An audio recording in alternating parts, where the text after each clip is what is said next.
November of 2020.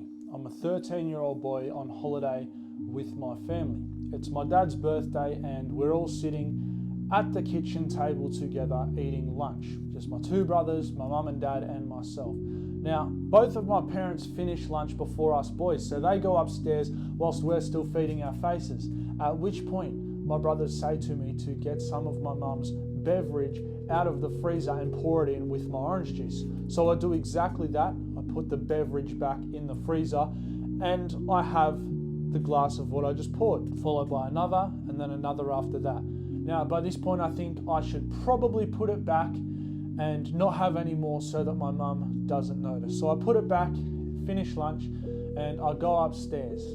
After about 30 minutes of just laying on my bed, I start to feel terrible. I don't feel good whatsoever. So I run to the bathroom and I throw up in the toilet. After this, I go back to my room, which I happen to be sharing with my brother, talk to him for a little while. I'd say by this point it's around 6 p.m. We had lunch fairly late and I'm just lying on my bed trying to get over whatever this feeling is in my gut. Now, for obvious reasons, I didn't tell my parents that I was sick. But it gets to about 8 o'clock and being my dad's birthday and all, we had intended to go out for dinner. And we start walking to the restaurant we'd intended to go to. I think it was like a 25-30 minute walk. Now on the way there, I'm not feeling the greatest still. And I managed to be sick in a few bushes on like walking to this restaurant without my parents noticing. Now at the time, my mum had suspected that I had had some of her beverage, but she wasn't 100% sure. But she was definitely onto me. So as we're walking there and I'm behind everyone else and just walking back, she's questioning it, right? But we get to the restaurant, we go inside, take our seats. We're all just talking with each other. I think my mum was getting some photos of us boys and my dad, family photos. But about 5-10 minutes into being there, I have to excuse myself to go to the bathroom. So I go to the bathroom and I just projectile chunder everywhere. But I was only in the bathroom for about 5 minutes. I get back, my parents ask, you're right, mate, because they had sort of seen that I was not 100%. I wasn't my 100% self. My skin was a little bit pale. I wasn't as loud as I usually was. I wasn't as energetic. So they could tell that I was feeling sick. And, I said, oh yeah, I'm feeling just a bit sick. And my mum sort of gives me the, I guess you'd say snarky, oh, I wonder what that's from, And neither of my parents are looking impressed at this time. But about 10 minutes later, I have to go to the bathroom again. Now this time, it's the same as round one, but I'm in there for so much longer, like 10-15 minutes, just the whole time. And I come back and, they say, are you sure you're right, mate? Like you were just in there for a very long time. And I said, yeah, no, I'm all good, just feeling a little bit sick. I just didn't want to be sick at the table. By this point, we order our food and we just sit around talking with each other. I don't have to go to the bathroom again. Probably 15 minutes later, we get our food, everyone's eating. I have probably 3 mouthfuls and I just push the plate away and say, can we get this in a takeaway container? I knew I wasn't going to be able to eat it because if I did, it wasn't going to be round 3 in the bathroom. It was going to be round 3 at the table. Now, all of this on a day that was meant to be about my dad. How selfish of me to not only have gotten myself into this state, but to have gotten myself into this state in front of my parents who I'm supposed to love and respect enough not to do those things. Now, although my parents may not agree to the extent that I'm about to speak, I truly believe I ruined my dad's 50th birthday, quite possibly one of the most important days in a man's life. Arguably, this is just my opinion, I believe I ruined it by doing that.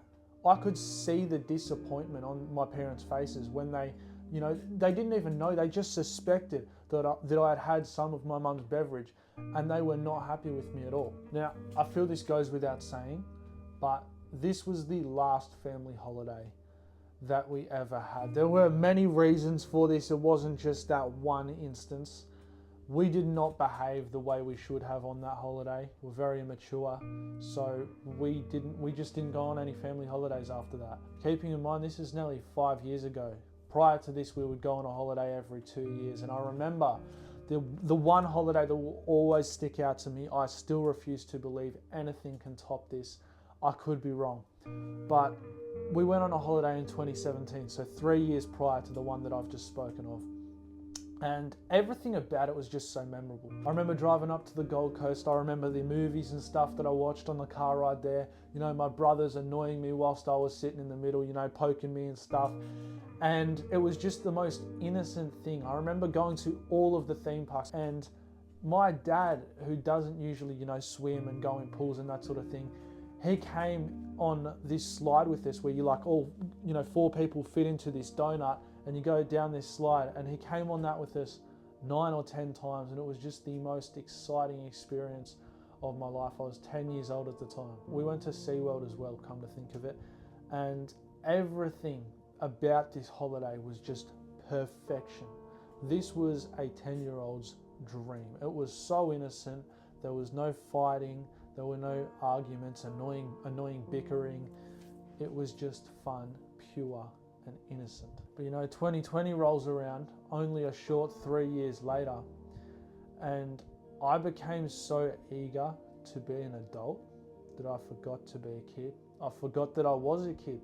I started acting like all of my peers who were much older than me.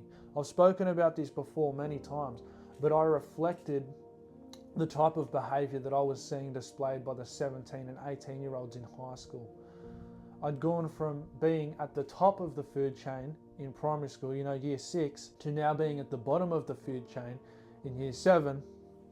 So I felt the only way for me to fit in and have the same level of status, I guess you would say, that I did when I was in year 6 was to do the things that the high status individuals were doing. And high school is such a bullshit hierarchy. It's such a bullshit measure of success, because these same people who are popular and glorified in high school, you know, they get all the girls, are losers now. And if I kept going down the path that I was going down, I would be at the exact point that they are currently at. They're washed up, they're out of shape, they have a job that they absolutely hate, a missus that's 10 kilos overweight. Now, I'm sure I've drilled it into your mind enough for you to know now, but I wasted my youth, I truly did. Your teen years are so short-lived, and they're years you can't get back. Just like any moment in the past, you cannot get time back.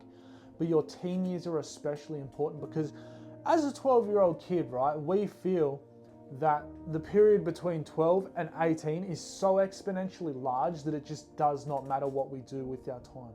We feel that the gap between 12 and 18 is so far away that we do not need to worry about our time. But that's one of my biggest regrets, is having that belief, not having that awareness of time, and, you know, thinking about how I could utilize it best to build the life that I actually wanted, to make my family proud, to make myself proud for that matter. Now, this event that I've just spoken about was only one of countless hundred things that I did to disappoint my dad in my teen years. I remember heaps of times after that where I did things my dad found out, and I could just sense his disappointment. He never said, "I'm disappointed in you" directly, maybe a couple times, but every single time it felt like he lost respect for me, and rightfully so. Now, my dad is a really hard-working man, and as we were growing up, he always strived to try and teach us boys good morals and good values, but most importantly, good work ethic. He would always try and get us, you know, on Sunday to participate in, you know, doing housework, the things we didn't want to do. But we would always sort of rebel against it. You know, we wouldn't want to do the housework. We just wanted to sit on our asses, watch YouTube videos, play video games, sleep in till 12, 1 p.m. All the while, he was out working. He literally worked 7 days a week. He was out working, making money to provide for our family. And we're just sitting there being lazy, not doing anything to contribute. And it all really just comes down to a lack of respect. You know, this is a common problem I see amongst pretty much every Gen Z kid. There's a very select few who have respect for their parents. But you look back to the times like 1950s, 1960s, when our grandparents grew up, right? Back then it was like unspoken law that you feared your father. You know, you did something wrong at school, you just know you're gonna go home and get a hiding that afternoon.